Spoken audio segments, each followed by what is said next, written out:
semuanya, perkenalkan kami dari kelompok 6 dan ini merupakan tugas video mata kuliah Pancasila tentang kunjungan ke tempat bersejarah. Kali ini kami berkunjung ke rumah lahir Bung Karno. Sebelumnya, perkenalkan nama saya Sukiko Syariana Sarta dengan NPM 25033010150. Perkenalkan, nama saya Zara Nur Habibah dengan NPM 25033010155. Perkenalkan, nama saya Najwa Zaro dengan NPM 25033010157. Perkenalkan, nama saya Fani Ayu Ramadhani dengan NPM 25033010159. Perkenalkan, nama saya Bunga Fatika Mira dengan NPM 25033010167.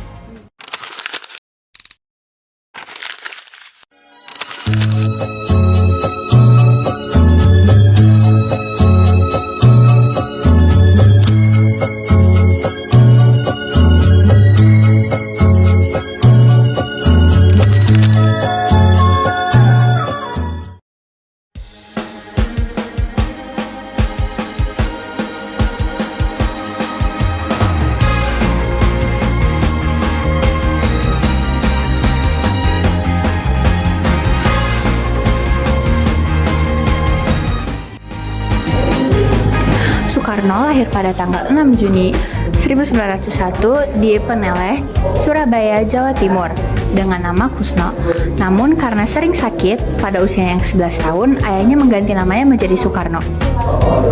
Soekarno lahir dari pasangan Raden Sukeni, Sosrodiharjo, dan Ida Ayu Nyoman Rai yang bertemu ketika Raden Sukeni yang berprofesi sebagai guru ditugaskan di Sekolah Dasar Pribumi di Singaraja, Bali. Nyoman Rai berasal dari keluarga bangsawan Bali yang beragama Hindu, sedangkan Raden Sukeni beragama Islam.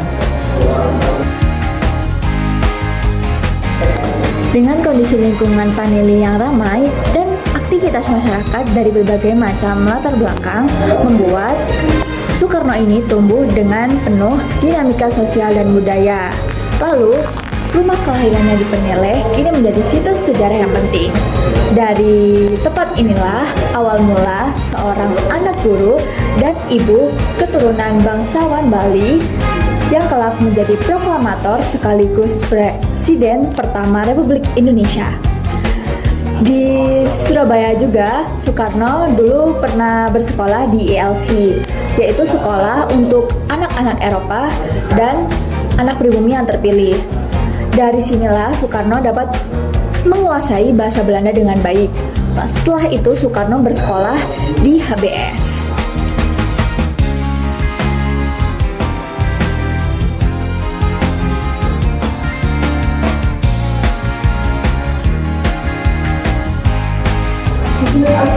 Saat bersekolah di HBS Surabaya, Soekarno tinggal bersama dengan tokoh penggerak nasional yaitu Cokroaminoto.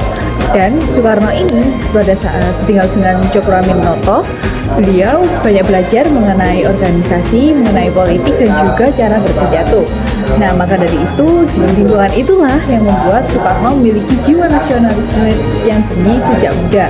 Kemudian ia lanjut bersekolah lagi di pendidikan tinggi, yaitu di THS, dan sekarang berubah nama menjadi ITB atau Institut Teknologi Bandung, dan lulus pada tahun 1926. Pada saat di Bandung ini, Soekarno sering mengikuti kegiatan atau mengikuti organisasi dan sampai mendirikan suatu organisasi yang bernama Organisasi Element Study Club pada tahun 1927, dan sekarang berubah nama menjadi PNI atau Partai Nasional Indonesia. Pada masa kedudukan Jepang di tahun 1942 hingga 1945, Soekarno ini memanfaatkan situasi tersebut untuk menanamkan rasa nasionalisme dan juga kesiapan di hati rakyat Indonesia untuk mempersiapkan kemerdekaan. Nah, Soekarno ini juga aktif di beberapa badan yang dibuat oleh Jepang seperti BPUPKI, Panitia 9, dan juga PPKI. Di mana dari situ lahirlah gagasan-gagasan besar seperti Pancasila, Piagam Jakarta, dan juga Undang-Undang Dasar 1945 yang nantinya hal-hal tersebut akan menjadi fondasi atau dasar dari terbentuknya negara Republik Indonesia. Lalu pada tanggal 16 Agustus 1945, Soekarno ini pernah dibawa ke Rengas Dengklok bersama Muhammad Hatta oleh golongan pemuda.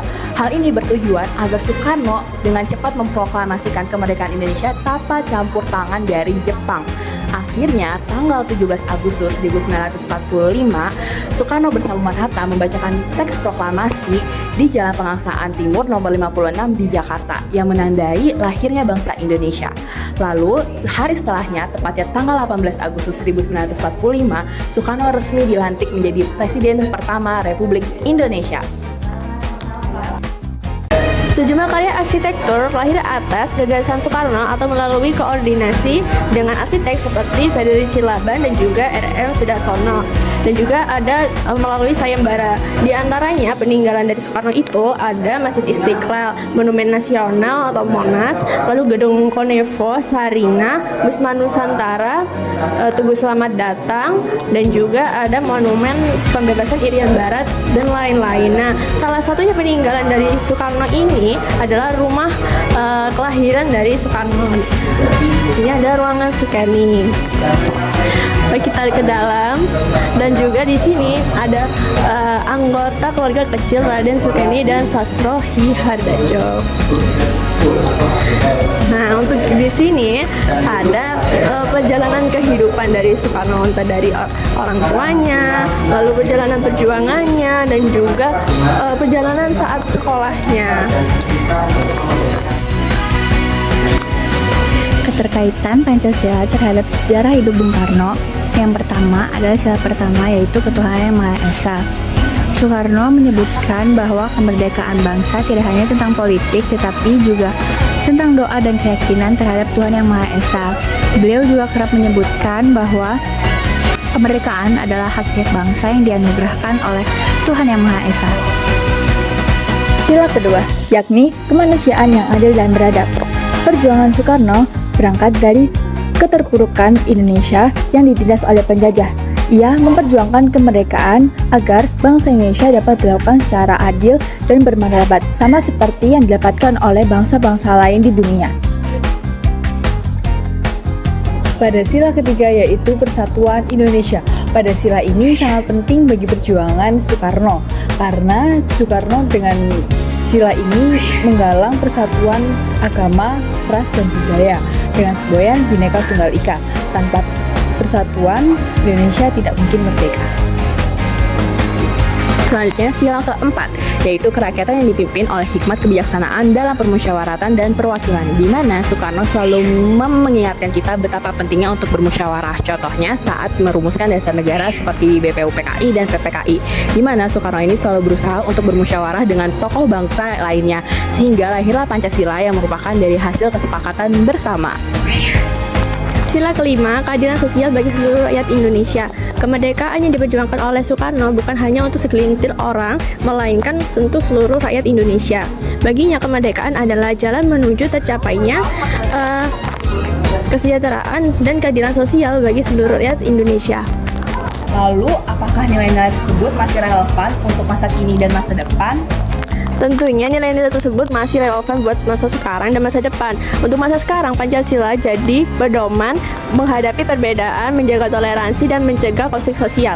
Dan untuk relevan masa depan, Pancasila jadi dasar membangun bangsa yang adil, maju, dan tetap berakar pada jati diri Indonesia di tengah perkembangan global. Jadi, apakah kalian sudah menerapkan nilai-nilai tersebut?